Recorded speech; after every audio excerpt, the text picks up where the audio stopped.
people said I'd never crack a go. They said I'd never see it through. I'd never make it, I was told. But I know in whom I've trusted. He is my dearest friend.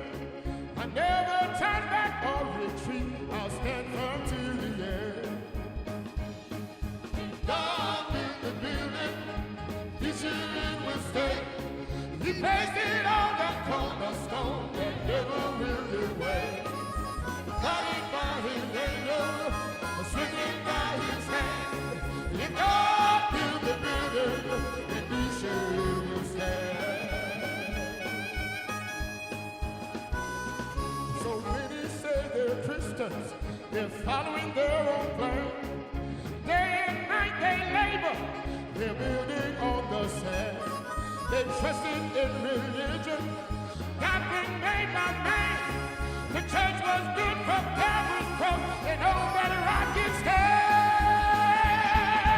Lord, oh yes, you know He placed it on a cornerstone that never will give way.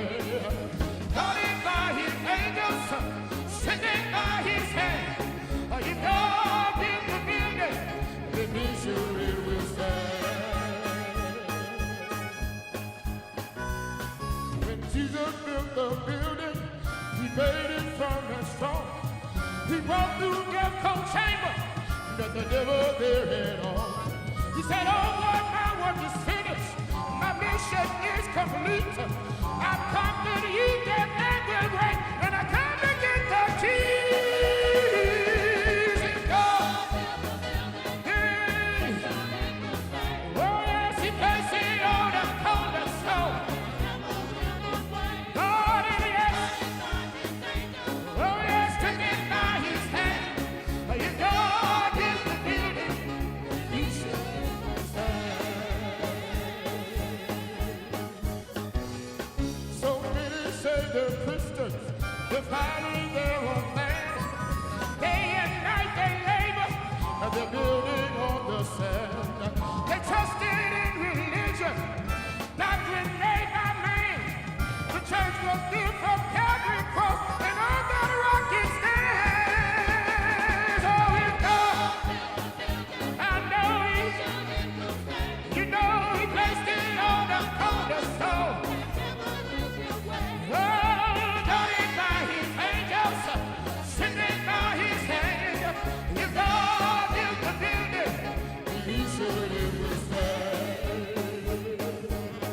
Oh yeah. When Jesus built the building, He made it firm and strong. He walked through death's cold chamber, and met the devil there head on. He said, oh boy, my work is finished. My mission is complete. I conquered death, you and the grave, and I got to get the keys. If God, I know, you know He placed it on a cornerstone. He got it by hand. Oh, strength. You see, if God, I know that. If God, I know that. Oh, yeah, He placed it on a cornerstone. You know, guarded by His angels, strengthened by His hand. You God built the building. You God built the building. Oh, yeah, I know that. Oh, yeah, He placed it on a cornerstone. Guarded by His angels, strengthened by His hand. You know His God. I know that. Done so far. Now it is my hyper privilege to turn the service over to the hands of our pastor. Give her a hearty amen as she comes, please. Yes, how sweet it is to be loved by God. Nobody loves us like Him. You may experience many, many different loves in your lifetime, but none is like His. It is so always there, no matter what. See, they brought me a smaller straw. Okay. The Lord is good. I've been thinking about this message for some time, and I decided tonight would be a good night to preach it.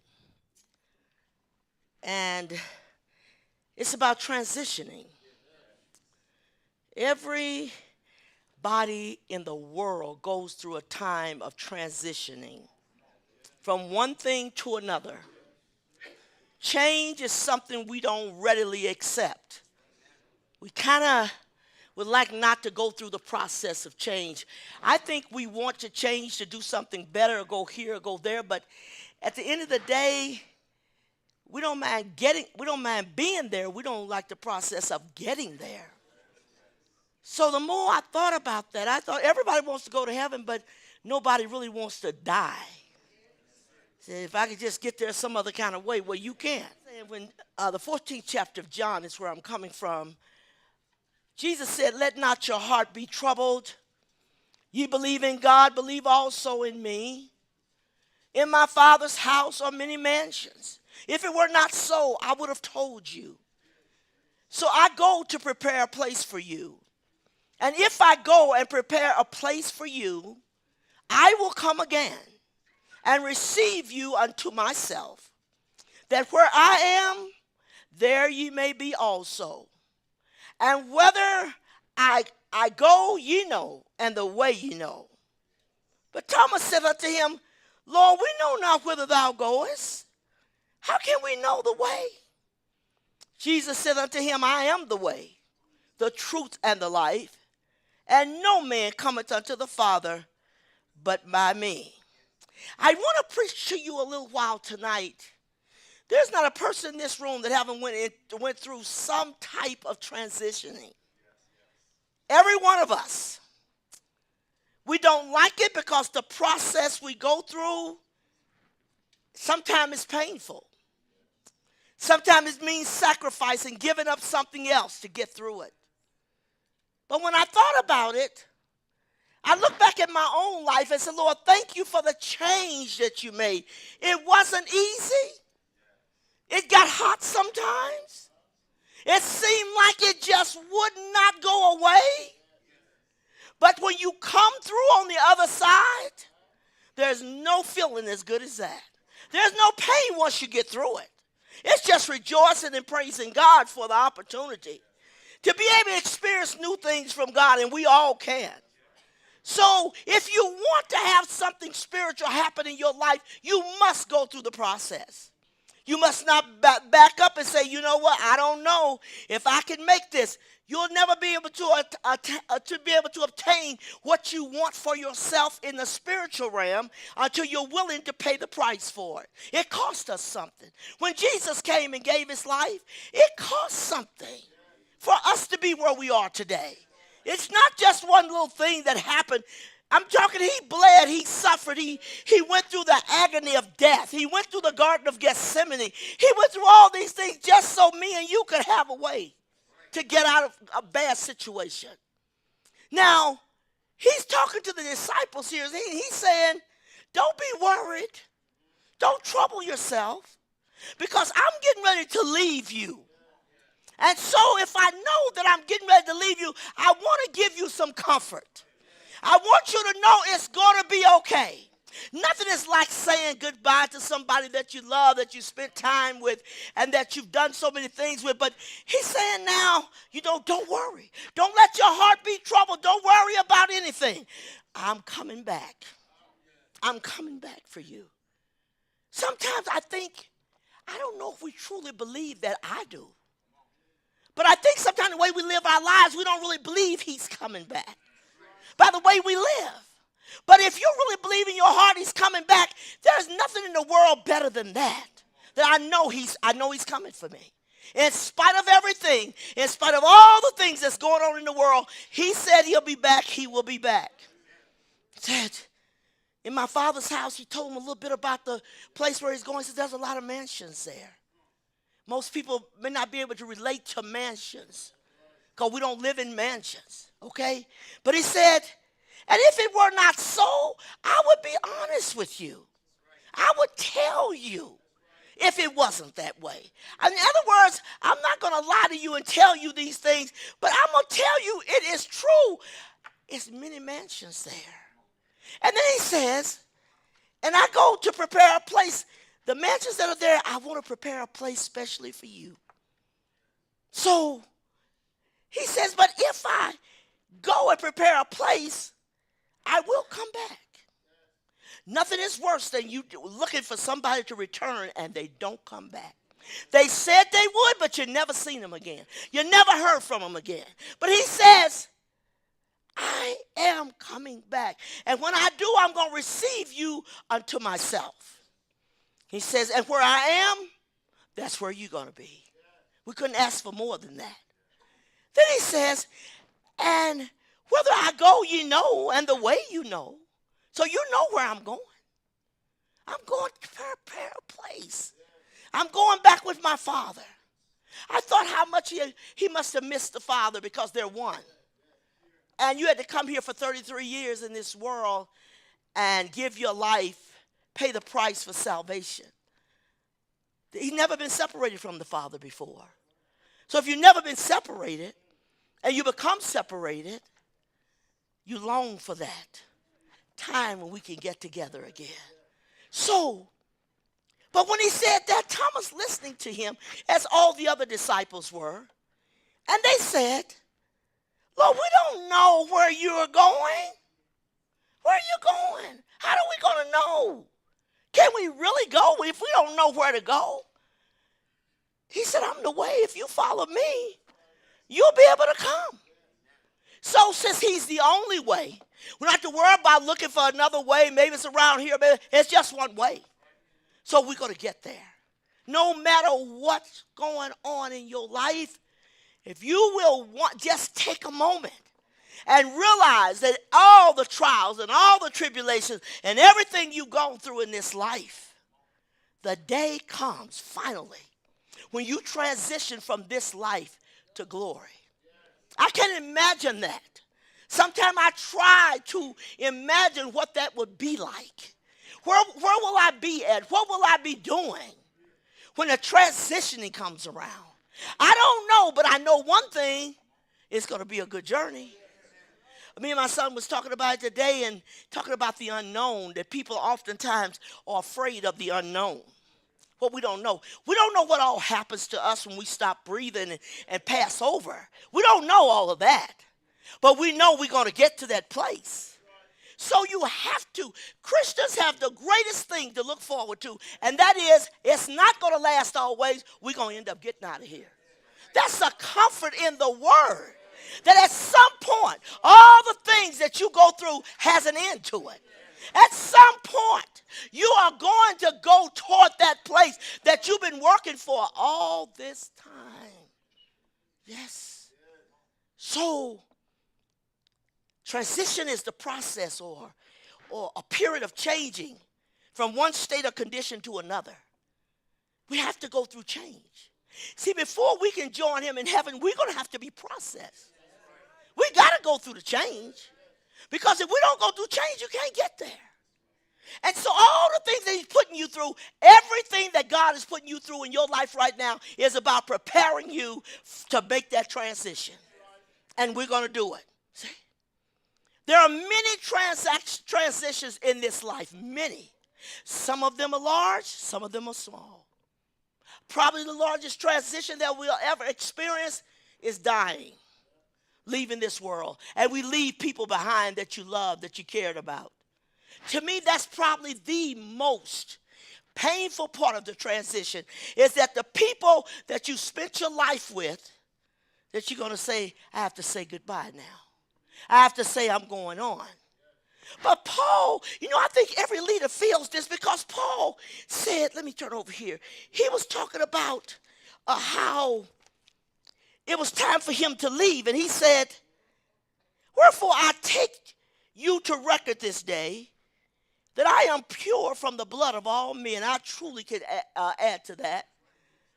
For I have not shunned to declare unto you all the counsel of God.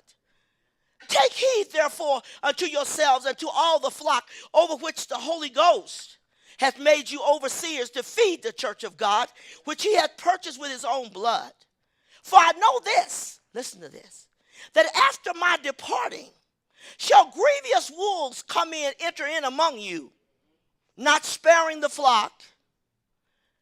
Also of your own selves shall men arise, speaking perverse things, to draw away disciples after themselves. Therefore watch and remember that by the space of 3 years I cease not to warn everyone night and day with tears. And now, brethren, I commend you to God. He said, I'm getting ready to go. I have warned you to the point where I wept and I cried because I wanted you to make sure that you made it. The time that you spend with people, sacrificing your life, doing everything you can to make them have a good life. He says, I wept and cried and warned you for 3 years, crying and with tears, saying, please listen to what I've told you. He says, so watch and remember. And now, brethren, I commend you to God and to the word of his grace, which is able to build you up, to give you an inheritance among all them which are sanctified. I want you to have your inheritance. I have many people have crossed my life, came into my life over the last 52 years. Some I may never see again. Some I will. But I think I may not ever see you in this life. But if somehow the truth got to you and made a change in your life, now when I check out off this planet, somewhere I'm going to run into some souls. Some that I helped to get there. You're going to run into some you helped to get there. But of course, if you ain't got none, you won't run into them. But the more I think about it, I think, God, thank you for the time that I spent. And you know what? I think it was Denver I was talking to the other day. I don't know how the conversation came up. And he said, Rose, I've been knowing you for 42 years. You've been in my life. And I can't find one negative thing that I could say about you, that you didn't keep your word, that you didn't do what you said, that your life represented what it was. 42 years? That's a long time. And so when I think about that, I think how beautiful it is that you really can live your life beyond reproach. That you don't have to do anything wrong. You can do it right. That when you check off this planet, somebody can say, she was really real. That was true. She was the person that she said she was. Her life showed that day after day, that she cared about people. Nothing is worse than leaving this world. Nobody ain't got nothing to say about you. They don't hardly know you've been here. But when you've been here and passed through and touched people's lives and helped them to be different, to show them the way, to be a good example of what you can be in God. And you don't have to sit back and feel like I can't get there. Yes. So Paul said, I cried, I wept. You know why he did? I hope you don't mess up after I'm gone. I hope you'll continue to follow the right path. I happened to be talking to my kids the other day, and I said, expect upon my transition that people in this church not all will survive it. They will not all survive it. And they will use it for an excuse. The fact is, they never was planted anyway. The people that don't survive it are the people who didn't dig down and let God establish them. He said, after you have suffered a while, then I will settle you and establish you, and nothing moves you. Upon my transition, those that are real, those that are solid, those that are in place, rest assured they won't be moved. But the ones that's not established, they will say, that's not the way Sister Rose did it. I'm just not going back. It's not the same. Whoever God puts in this place to take up this position after I'm gone will not be a person that he can't trust. It will not be a person. They're not going to be me because nobody can be me. Nobody can be me. There's only one Sister Rose. And so you don't expect the next leader to be me. I just expect the leader to follow God. I expect them to do what he says. I expect them to be an example to me, to you, that you know that you can do this. With the strength of God, I can overcome no matter what. So, surely there will be a sad moment, many sad moments. Because when you think back, you're reminded of what we had. I said, only God can establish that. Only God can put somebody here that you will accept the way he did Moses and Joshua. Joshua, you step right in place. I'm doing the same thing for Joshua that I did for Moses. And God is the one that's in charge of all of it. And so you'll learn that there's so many things that I need to start preparing for transition. When the Lord woke me up tonight and said the church is not ready for transition, get ready. Move in place. You are not going to always have me in this pulpit. When I go on vacation, some of them are like little babies. I quit hugging them before I left because they cried so until I was crying too. And I left, I'm thinking, wow. So I don't hug nobody no more when I leave. I used to. But they'd be just crying. You would think it was my funeral or something. It's just crying like Sister Rose is leaving. And they would just lay on my shoulder. I thought, I'm stopping this. Because by the time I went out the door, I was like, oh, my God. They had me feeling bad. Had me feeling sad. So we don't do that no more. But one day I was saying to Bernard, he said, couldn't wait till you got back. I said, well, you pushed me out the door. Couldn't wait till you got back. The 17th looked like it was never coming. I thought, wow, I wanted to rest and I wanted to stay too. I can't do both of them. So it has to be a separation. And then I think Minnie made it plain the other night when she said, it's like Mama's been gone and Grandma is good and the babysitter is good. It's not like Mama. So I think Mama is back. Felicia Mom said, just glad to see you back. It feels like rain.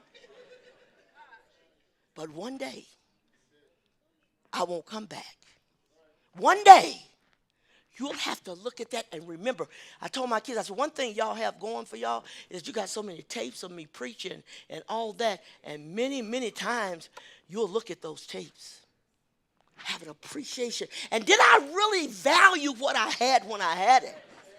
That's what we got to ask ourselves. How much did I value you? I know sometimes we don't realize what we got until it's gone. So once it's gone, it's like, wow. You got to come to church. You still got to come to church. You can't just say, I'm staying at home where, Sister Rose ain't there no more. Come to church. Worship God because he's always going to be here. No matter what. When I check out, he's going to still be here. He don't check out with me. I'm going to where he's at. But you got to understand. God, I got to take the word that's been given me over the years that I sat in this ministry, and I got to plant that. I got to dig down deep. I need some deep roots that when the storm comes and the wind blows, that I can't be uprooted. Because it's important that you're in a place with God that I'm able to go through. I know Timothy had to feel a loss when Paul was getting ready to take his departure. And he says to Timothy, let me turn to it. He said to Timothy, where is it? He said, I want you, Timothy, to understand that the time of my departure is at hand. In other words, I don't believe there's a Christian that's living that will not have some idea of when their time is running out. I don't believe there's nobody. Not the people that are walking with God. He is going to let you know There may be some last minute things you need to say. See, so surely, where am I at? Hold on a minute. He says, everybody that got ready to depart left a charge. And I read it throughout the Old Testament this a few weeks ago and began to study about it. They always charged them to do this or do that.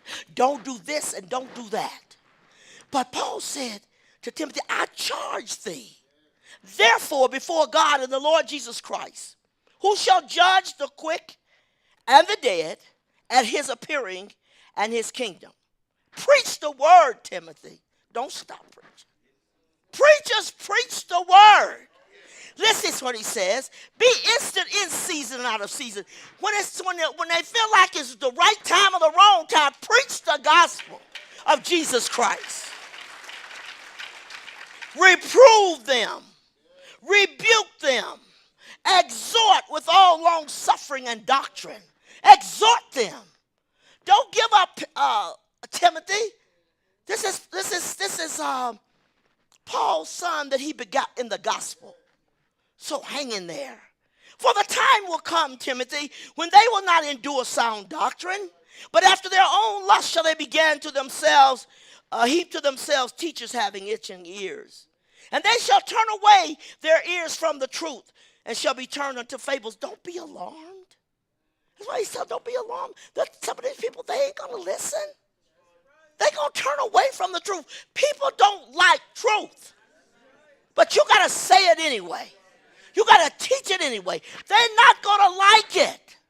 He's like, what are you talking about? I said, Lord, give me a love for truth. That's why he said, buy the truth, sell it not. Don't get rid of it. It's the thing that sets you free. See?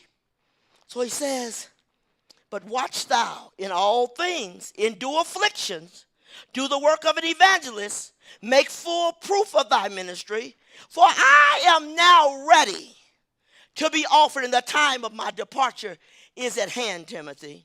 I fought a good fight. I kept the faith. I finished the course. And henceforth now is there laid up for me a crown of righteousness, which the Lord, the righteous judge, shall give me at that day. And not to me only, but unto all them also that love his appearance. Do thy diligence to come shortly unto me.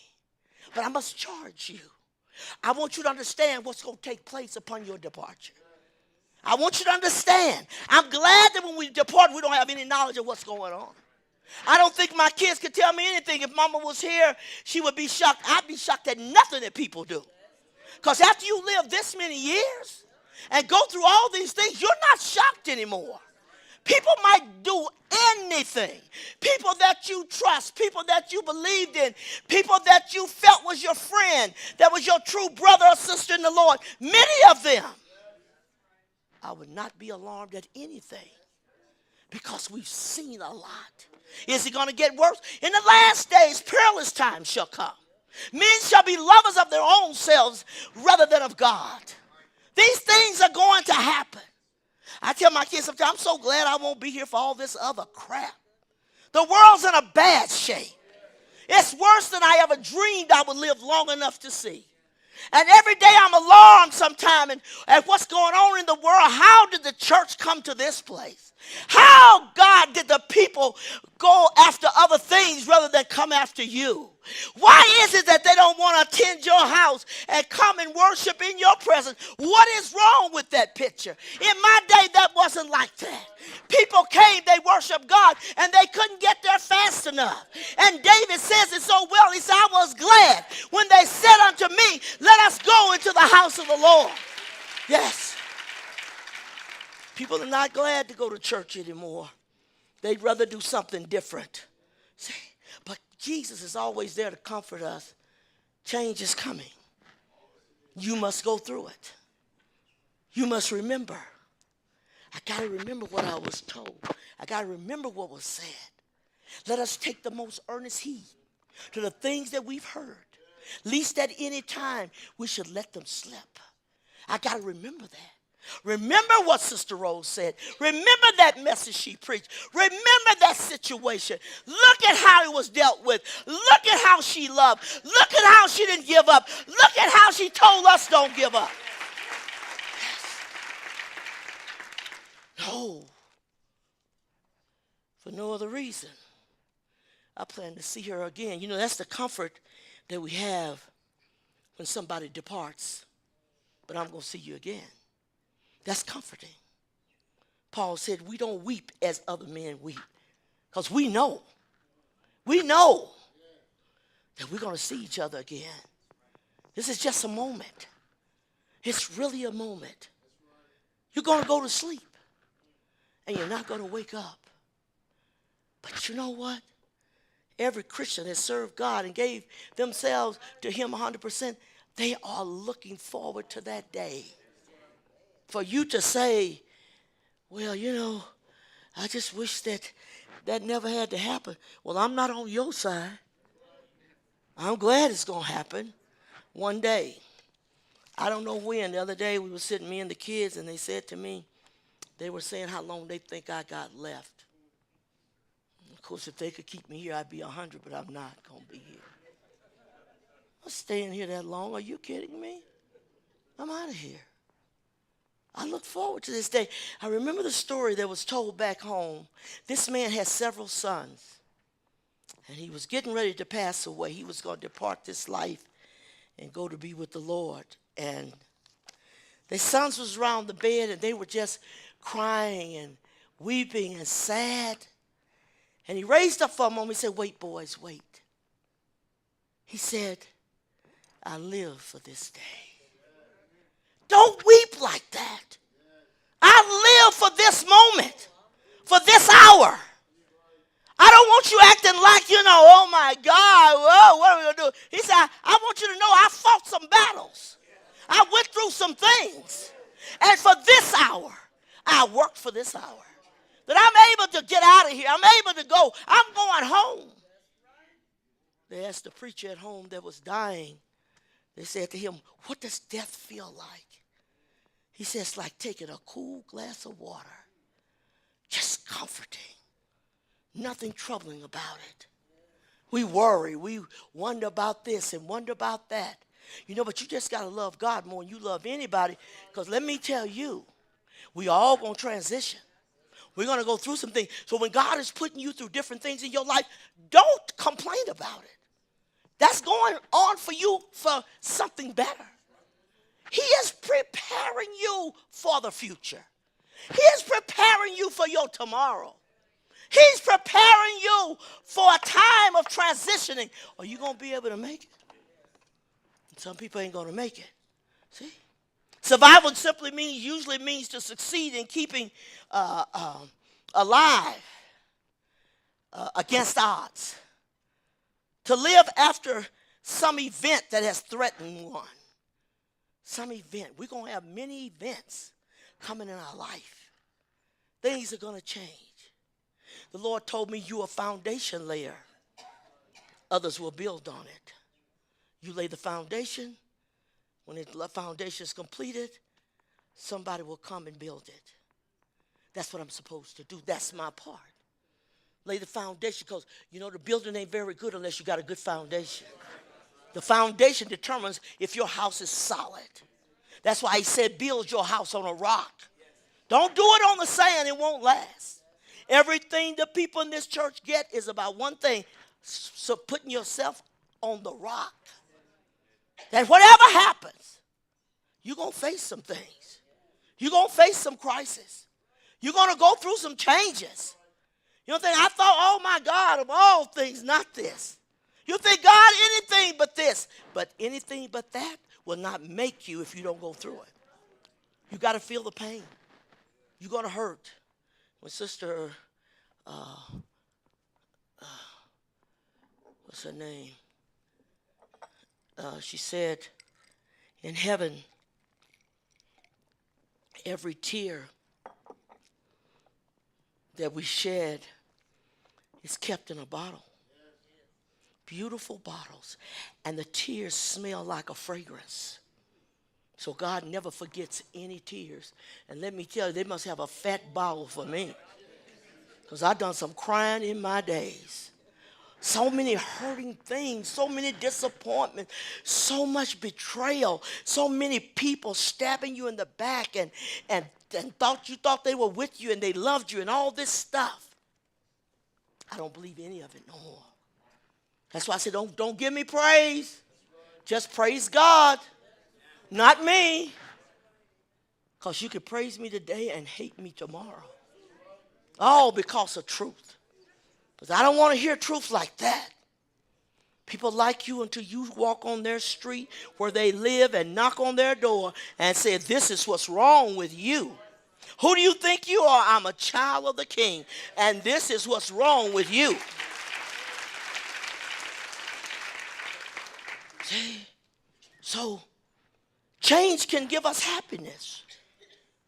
Change is necessary in life to accomplish goals and fulfill dreams. We have to change, go through changes before we get there. Why do we hate it so bad? We don't like the pain. It puts us in a kind of a cramp. I just want to get out of here. I told them when I went to this church in Oklahoma, the Pentecostal Church of God of America, there's an all-white organization. And I was telling Samson about it the other day, and I told the church about it many times. And I was only black in that church at the time. And some of them sad to say were prejudiced. No prejudice people going to heaven. I don't care if you black prejudice or white prejudice. You're not going to heaven. And I remember God blessed me in that church. I sang with them. I led service. I sung special songs. People loved it. There were 4 women in that church that got together against me. They were prejudiced against blacks. And I didn't know it at the time, but it didn't take me long to find out. And I remember the Lord said, I'll take you allow you to be a part of different people so that when you preach the gospel, you're able to preach to all people, not just black. So I stayed in that church a while for some years. And one time, Sister Martin was an old lady. She was like maybe 75 or 80 years old.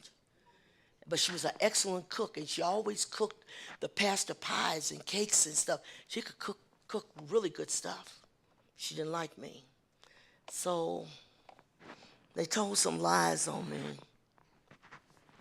And they said that Sister Rose was at her house, and we knocked on the door, and she came to the door with short shorts on. I haven't had on pants since I got saved. And when I wasn't saved, I didn't wear short shorts. And I said, that's not true. Nobody knocked on my door. I didn't have on any short shorts. If you had not knocked. He went on to say other things. Finally, Brother Ledbetter said, Sister Rose, why don't we have a meeting? Come over to the house, and he want to put you through Sister Elsie, Sister Maxwell, and Sister Martin. And so I said, okay. And I thought, this doesn't feel right. Something's wrong. So I went to prayer, and I said to the Lord, I said, I want to be saved. I said, when I go to this meeting, I'm outnumbered, except you're with me. And so I've been accused of a lot of things that's not true. And please help me to stay calm. Help me not to get uptight about it.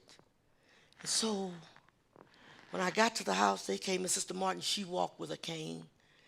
And they were sitting there. Had I been a pastor, I would have never allowed it to happen.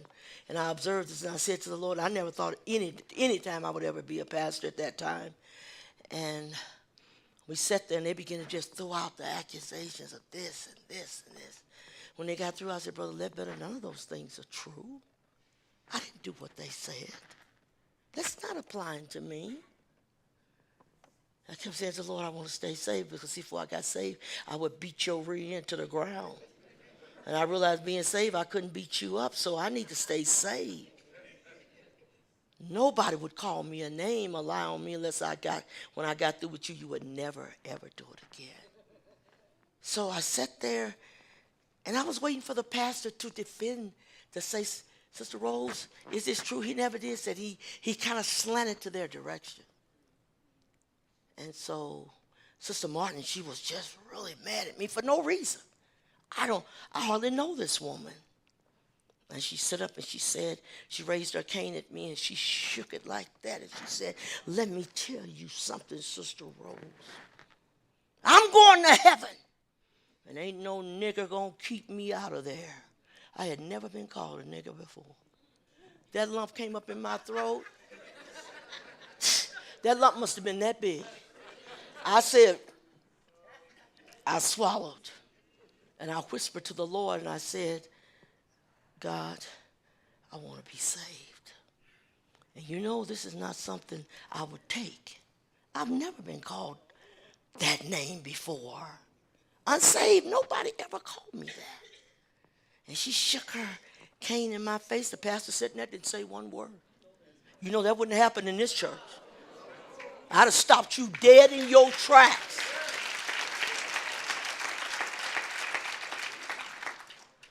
And I said, after I swallowed the lump, I said, Sister Martin, I said, if you get to heaven, no nigger will keep you out. You're so right. You're going to keep yourself out for the stuff you have in your heart, the hatred, for no apparent reason. I never wronged you. I never did anything to you. You're going to keep yourself out, not me. When I left that house that day, I can't tell you how victorious I felt because I had to lead the service that night.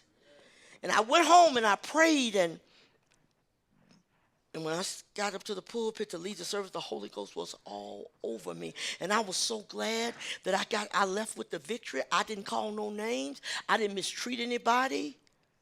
I wanted to hug their necks, but they didn't want to hug mine. So I went home and I prayed. Well, that night I had to go to the pulpit because it's my time to lead the service. And I got up there, and boy, I led the service, and the Holy Ghost came all over me, and I was having a time. People were shouting everywhere. They didn't know what had just gone on. But I got to get through this. You know why? Because all of this is about making me. So after a while, I thought to myself, I'm going to change churches and go to another church because I'm so tired of this stuff. I went over to, there was a big Sister Martin, there was a little Sister Martin. And so little Sister Martin, she wasn't there all the time, so at the end of service, I went over to her, and I said, Sister Martin, I love you. Give me a hug. Get away from me. And I was standing there. Wow. You thought somebody stuck a knife straight through me just like that. And I said, what's wrong? She said, you stay away from me, because they had been talking. And I said, okay. So I backed up. I didn't know that Sister Maxine, which wasn't prejudice at all, she saw it. So I held my breath. I said, I can't cry in here. I'll wait till I get home. And so I made it to the door, and the tears just bust out, pouring out. And I stood outside because at that time I didn't drive. Charles would pick me up. And so Charles pulled up. I said, Lord, I got to help pull myself together. I can't let him know this happens in the church. He's not saved. That won't help him. I got to pull it together. So I dried my eyes. But in the meantime, Sister Maxine come out. She said, are you okay? And I said, yes. And the tears started pouring again. She said, I saw what they did to you. I said, I know. I said, it's okay. And the tears just, she put her arms around me. She said, God is with you, Sister Rose. I said, I know, but I was dying for a moment. The pain in my heart. Nothing is worse than you loving somebody and they don't love you. And she said, I said, well, my husband will be here in a few minutes, and I got to pull myself together. But Charles could always sense if something was wrong with me, so I got in the car. I said, hi, honey, how are you? I'm okay. He said, what's wrong? I said, nothing. He said, Rose, something is wrong with you. I said, no, really, I'm okay. He said, I know when something is bothering you, you want to talk about it. I can't tell you that in the church, where did I get these wounds in the house of my friends? God, I can't tell you that. How will you ever get saved? How will you ever want God if you think the people in the church is doing this kind of stuff? I'm not going to tell them. I said, no, honey, I don't want to talk about it when I get home. I'm going to pray. I'll be okay. He said, I wish you'd share it with me. I said, no, I can't do that. So when I got home, it was late that night. I got home maybe a little before 10 o'clock, and I said, Charles, I'll be in the bed in a minute. I said, I need to pray for a minute. He said, okay. When he shut that bedroom door,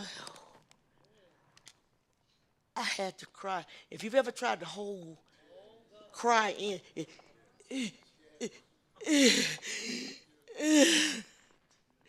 and I saw myself laying at the feet of Jesus. He said, I saw it already. I will take care of it. I didn't say nothing else. I got up and I went to bed, but the point I was finally wanting to get to, so when I decided I'm going to leave this church and go somewhere else, I can't take it anymore. So I saw this great big pot, big refining pot. And I was in that pot. And I looked like I was about this big. And I was just squirming in there. The heat was getting turned up, and I was squirming. And so finally I climbed up on the side of the pot, this little thing about this big, and I got up to the top. I threw my leg over and said, put your leg back in there. Stay in the pot. I stayed in the pot. I had to take the heat. The heat was hot. Lots of pain. Lots of disappointments. I'd like to get out of this. I'd like to move on. Not now. Stay there. Why? I'm in the process of making you. I'm trying to fit you for the day that I come to get you. God, I stayed in that pot because I wouldn't be the person I am today. When the trials come, when troubles come, and people lie on you and talk about you, don't worry about it. Just pray, ask the Lord for strength. He will give you strength to go through it. The Lord said, if you teach the people to make me first, husbands and wives, they're going to label you as a home wrecker. And I said, I'll bear that name. I'm still saying God should be first in your life. Yes. Nobody wants to say that anymore.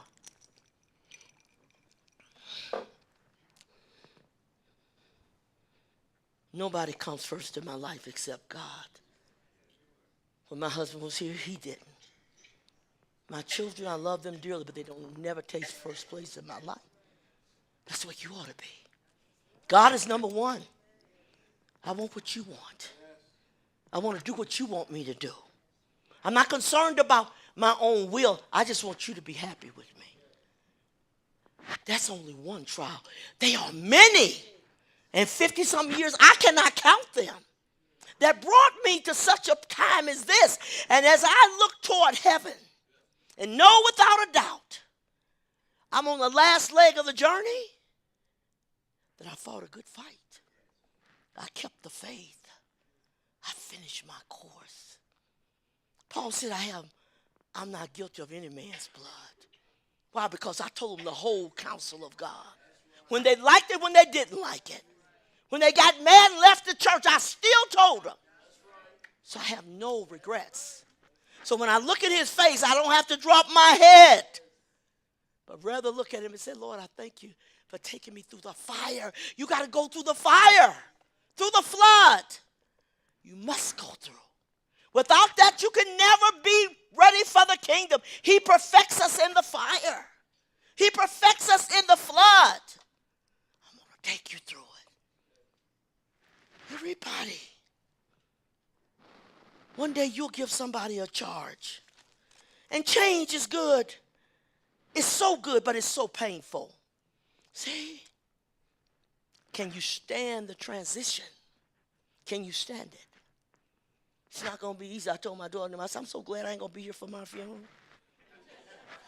I am so glad. That's one thing I do not have to attend.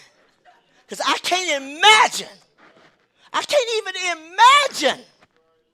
When I try to, I can't even go there. But you know what? The God we serve and have listened to him, and he taught you, and he loved you through this pastor, he always will.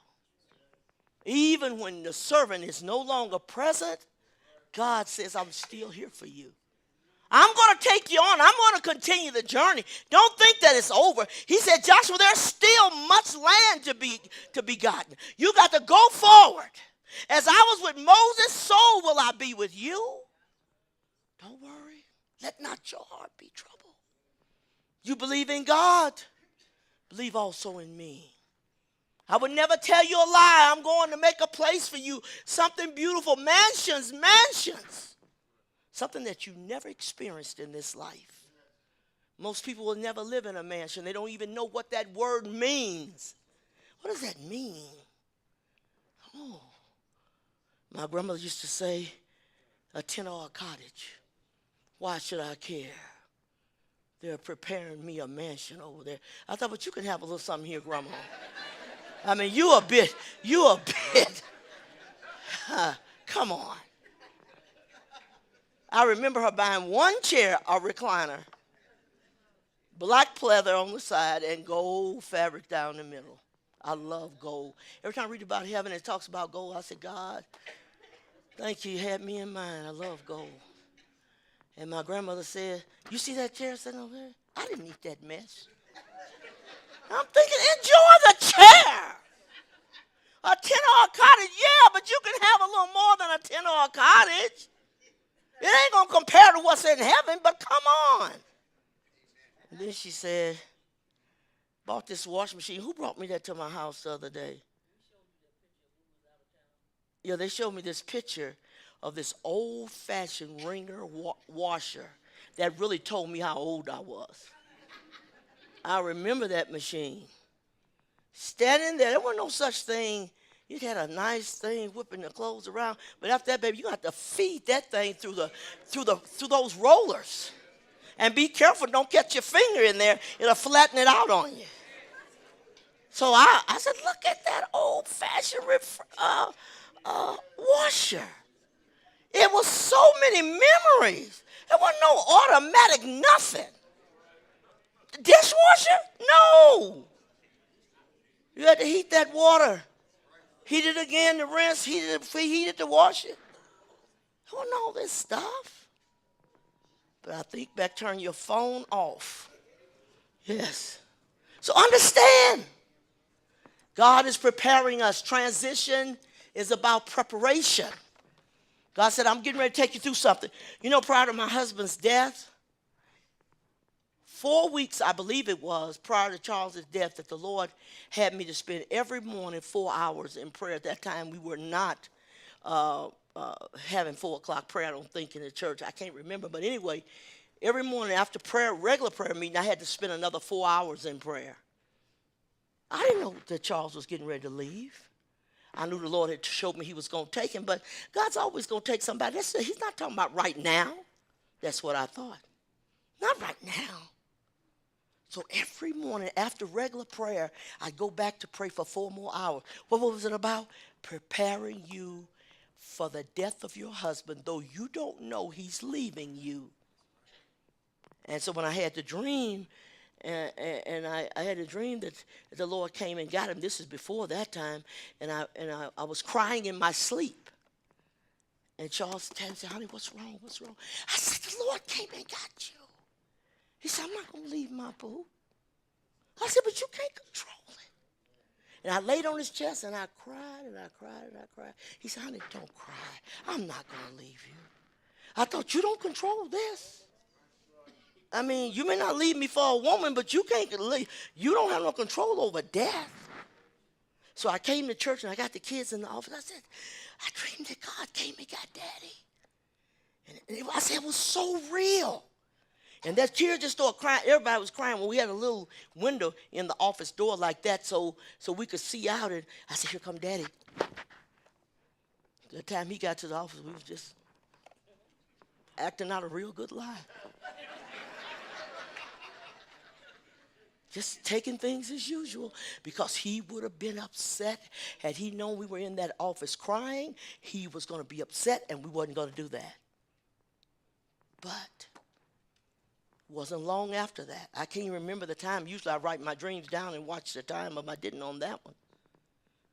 By the time I went on our last vacation, which I didn't know was the last at the time, I was sitting on the platform. We were getting ready to leave, and the Lord said to me, when you come back, your life will never be the same. I thought, God's getting ready to get my enemies. Well, praise God, I thought. It had nothing to do with my enemies. And I was just crying. The Lord said, it'll never be the same when you come back. So just before we leave, the day before we were getting ready to fly out to come back home, I had another dream. And in the dream, I had to preach a funeral when I got here. And so I went to the funeral home in the dream because I didn't know whose funeral I was preaching. And so I was up on my tippy toes looking in the funeral home's window. And I saw the casket open, and I kept trying to look in to see who's in the casket. But it wasn't for me to see it. I never could see in there. And we got home Thursday night. We talked to 2 o'clock in the morning.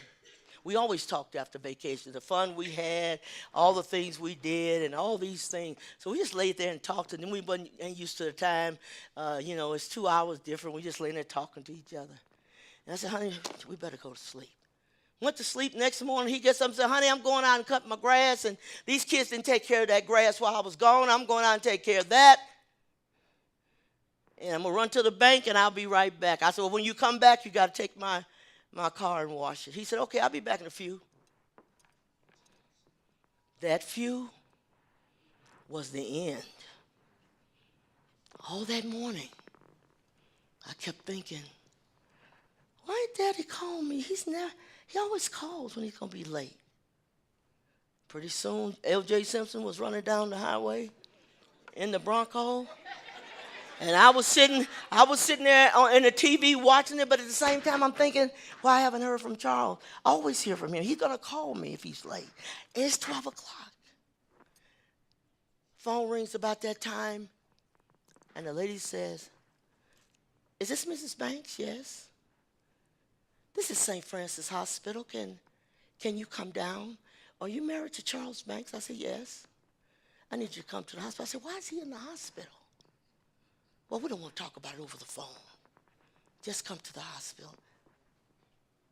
Well, by that time I got my hair washed, and he said it was curling it, and I took the rollers out, and I went upstairs to the sink, and I looked in the mirror.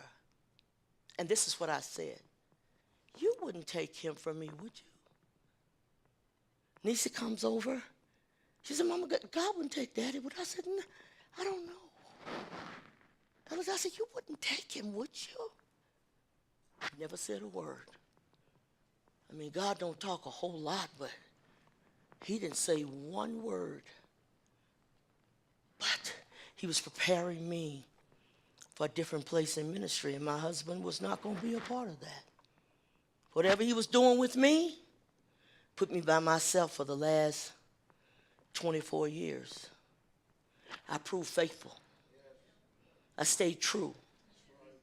I said to people, if you don't have a husband, you still don't have to be stupid. You still don't have to be stupid. Fixed it. Today, I am not that same woman that he left. I said to my kids, I said, the loss was great. I said, but if he had to come back today, I could not be that wife. Because I'm not the same Rose. What God is doing to you is changing you from one glory to another glory. And that glory doesn't include somebody else, but it's you and God. And I can tell you, I thought, how will I ever be happy again? Will the pain ever go away?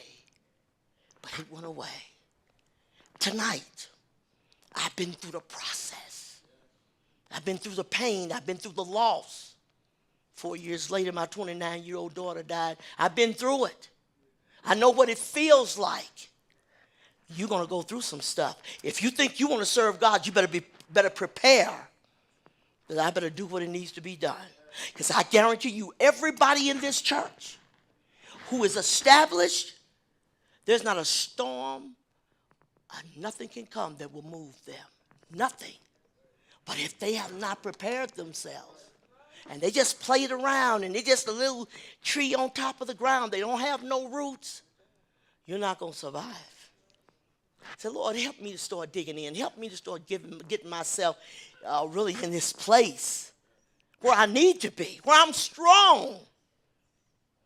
So the first time somebody walks in this building and say to you, which will probably be one, Mama is deceased. You have people just like this. Ain't ready? Ah! Calm down. Calm down. Screaming. Hollering like a nut. Calm down. Wouldn't it be nice? I always say this is not ever going to happen, but I say this sometimes. God, wouldn't it be funny by the time some of these church people get to the casket? Mama! Oh. I said, shut up. That won't happen. But you'll remember it. You'll remember it. Remember what she said? Many times you'll laugh at the things my grandson said to me sometimes, Mimi, when you're in the pulpit, you embarrass me. You say things I never dreamed you would say. I said, by now, son, you're 24. You ought to be used to it. Be used to it. It's one of me. I will say anything about anything. Everybody ain't going to do that. See? But you tell the Lord, say, Lord, I want you to prepare me. And I want to be prepared like Timothy was for Paul, like the children of Israel, for Joshua, for Moses. All these things, I want to be prepared. I want to be up to par. And I don't want to stand there and say, you know, I really loved her, but I never really said anything. I'm not a person to express myself. How dense are you?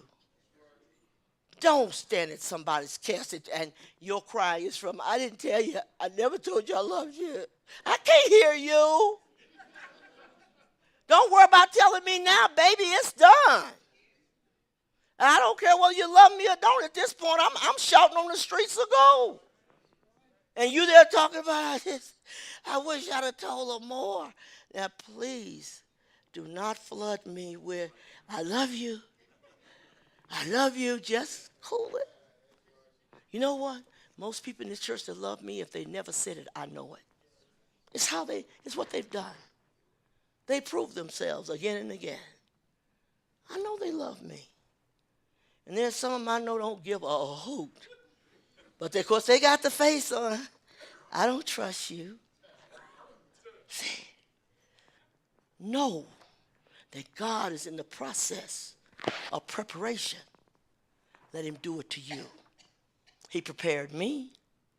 He made me. He took me through the fire. So when you start going through the fire, don't jump out. Don't be like me trying to get out the pot. Get in the pot. When the heat gets so hot, stay in there. Because when you come out, after you've been tried, then shall you come forth as gold. You're going to never in your whole life have an appreciation for something that you just automatically took for granted. Boy, what did we have? You know, when you got it, it don't look like, well, okay, this rose, I'll pass it now.